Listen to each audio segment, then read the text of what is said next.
If you're a heating air conditioning technician or even a salesperson, what is a stalking horse and why does this matter? This is a super important question. I'm Scott Sullivan Bell, coming to you live for HVAC technician sales secrets on a perfect day to talk about sales and a perfect day to talk about you closer. So at some point, you are going to be a stalking horse. And first and foremost, I want to give you the definition exactly of what a stalking horse is. And it's a false pretext concealing somebody's real intentions.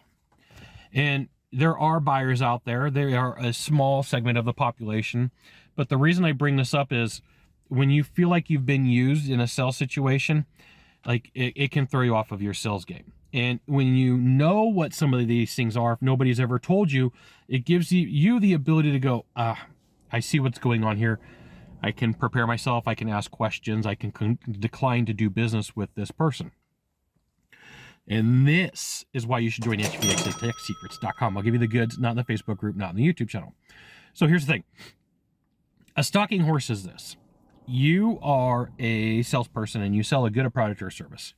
And your product is at 20 grand, $20,000. And XYZ company, your competition, and competition I'm going to use roughly, comes in and says, I'm willing to do the job at 18. Okay, price, whatever. Really, that's okay in the marketplace. Let it happen.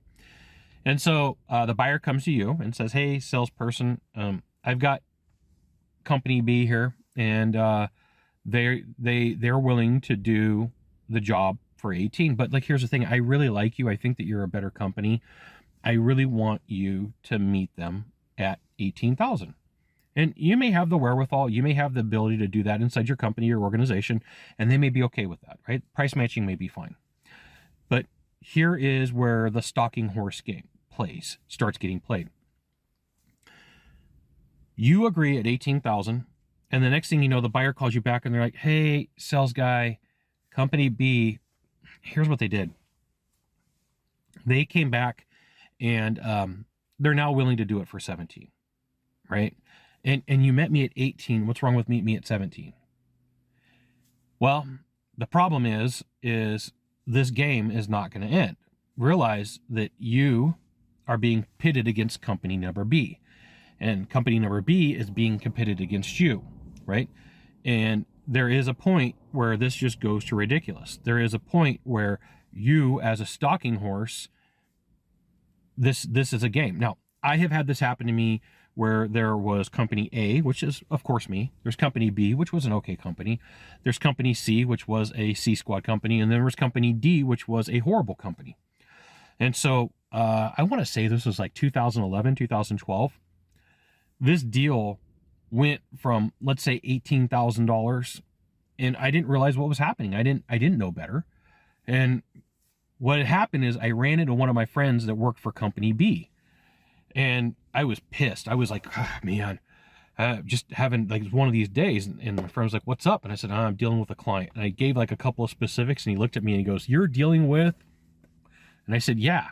And I said, are you dealing with? Yeah. And so we started exchanging like, hey, here's what's happening. Here's what's going on. And I just said, you know what? Here's the thing. I'm out. I'm going to politely break up with this person and say I'm done. I want nothing to do with them. And he goes like, you know what? I need the work. I need it for my numbers. I need it for management, because they're looking down at me and saying, hey, you're not closing enough deals. So I gracefully bowed out. I called the person and said, hey, I'm out. I'm not doing this. Okay. So I'm in touch with my buddy at company B, still a good dude, still works for a good company, still a friend of mine. And we start exchanging notes, and he's like, hey, here's what they're up to. So I bowed out of the job. I bowed out of the bidding process. And so now company B, C, and D are going at it, right? So I was at 18. Company B was like at 16. By the time it got done, they got all the way to 8 grand. 8 grand. Job goes in. My friend from company B got the job. Goes in. Good for him. Whatever. He was able to prove to his management. Got all the problems taken care of. 6 months later, job went completely sideways. Homeowner went cuckoo for Cocoa Puffs crazy. Caused a lot of issues. Caused a lot of problems. Run into my friend from company B. And he's just like, man, you have no idea. That person was a complete nightmare. So be aware that like when you're dealing with people who put you in the position of being a stalking horse, that the shenanigans may not end, right? And so your best bet may be to say, hey, look, I can't do this. I'm at my bottom line. I've given you everything that I've got. I have nothing left to give, okay? The second thing is in your position, in your role, and in your responsibility, if I'm at 20, company B's at 18, it's my job to lock this down and say, I've got nothing left to give, right? So let's say that I'm on the conversation with you and you're like, hey, Scott, I've got a company willing to do for 18 and I can price match. Like that's the company allows it, right? So I price match, okay? During that conversation, it's my role and responsibility to lock down and say, hey, just so you know, I went in, I pulled these favors, I got these things done. I have nothing left to give. So we're done here. If I can make this happen, if I can do this, we're done. No more going back and forth. It's over, right? Yes. So if I send you over this agreement in the next 20 minutes, you're going to sign it in whatever way that you're going to do it. Yes. If they start saying no, it's a sign that you're probably going to get stalking horsed more, and you got to make a decision. Am I in or am I out? Am I in or am I out? And this happens in all industries. It's not just heating and air, not plumbing, not roofing. And realize that there are points in the interaction and sales that people just get greedy, right? It could be that you discounted too heavy. I've done this. It could be that you're dealing with a buyer who's unethical. I've met this person.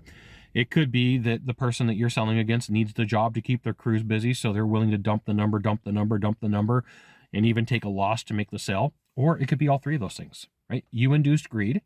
It could be that the buyer is greedy or unethical, and the company you're up against doesn't have any jobs for their people to sell. There you go. Now you know what a stalking horse is. Now you need to know how it hurts you. That's why you need to know how it hurts you. You got one of two things to do from here. Just one, two. Find the subscribe button, click on it, and every time I send out a video, you'll get an update or hit follow. We'll see you soon.